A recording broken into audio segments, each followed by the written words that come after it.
चांडाळ नावाची न पाहेची भाव शुद्धन तोडी पतिताचे बंध.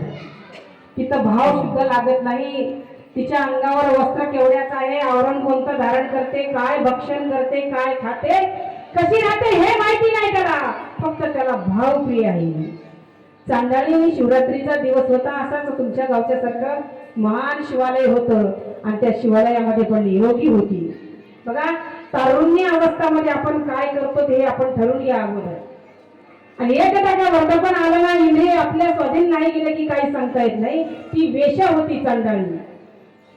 अभिषेवर्तीने दार कर्म केली अशी वेळ आली. एक लक्षात घ्या, त्या देहावर अनेक प्रेम करणारे असतात. कधी तर जेव्हा तारुण्य आपल्याला आहे, जेव्हा इंद्रियामध्ये सामर्थ्य आहे, सगळेच आपल्यावर प्रेम करतात.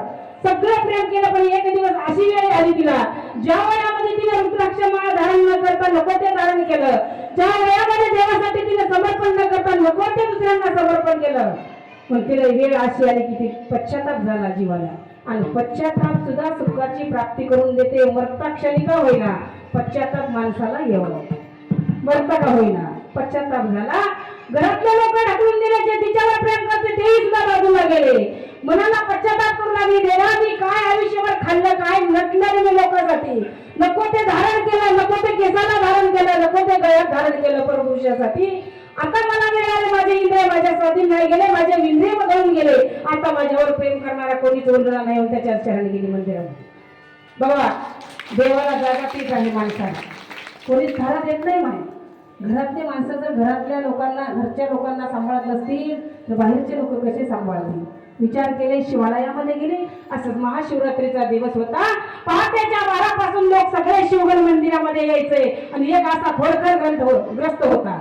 आता गावातली स्त्री म्हणल्यावर तिचे अवगुण तिला माहित असतात लोकांना. काही कशी वावरली आजपर्यंत, बाबा ना आज शिवरात्रीचा दिवस आहे आणि तिला शिवालयामध्ये इथं तोंड पाहावं लागलं. म्हणला त्याला राग आला. तिने म्हणू लागली, मला भूक लागली, मला भूक लागली, भूक लागली म्हणली. हे शब्द त्या ग्रस्ताच्या कानावर पडला. त्याला राग आला आणि त्याला पाहिल्या म्हणला, मी आज वर्षाच्या काठी एकदा शिवरात्रीच्या मंदिरात आलो म्हणला आणि इथं मला तोंड पाहावं लागलं. म्हणला तुला भूक लागली ना, गच्चीवर फुल्लारीतला बेल घेतला आणि बेल घेऊन सक्कन तिच्या तोंडावर मारला. अजून जोरात, ते कमी झाले. बेल मारल्या चांडाळीला दुःख झालं. चांडाळी म्हणा लागली, देवा मी काय वाईट मारणारा वागले, पुन्हा पश्चाताप करू लागली.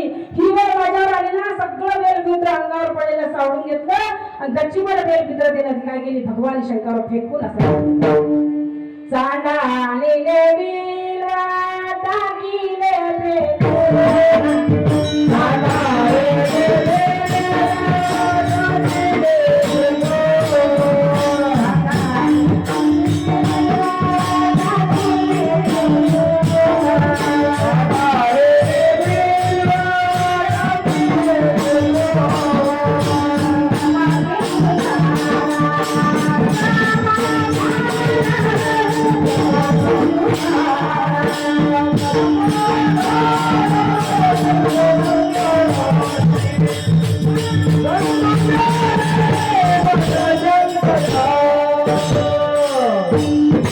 आता मला सांगा, महिला मंडळ तिने प्रेमाने बेल टाकला होता का? देवावर रागात टाकली. हे तुझं टाकल्या चांडाळीची बिल्व पूजा आणि महाराजा तुझं देवाला चांगलं वाटलं आणि चांडाळीला आजच्या दिवस, आज दिवस सोनियाचा झाला उद्या तिला शिवपुरी मिळाली महाराज. म्हणून पाप्याचा उद्धार करणारा आजचा भोले बाबा आहे. म्हणून आजच्यासाठी एक काम करावं लागतं, एक तर बिल्व पूजा, एक तर पूजा, एक तर नामस्मरण असलं पाहिजे, एक तर जवळीक साध्य असतं. ही जर तुम्हाला साध्य होत नसेल तर जन्माला येऊन काही उपयोग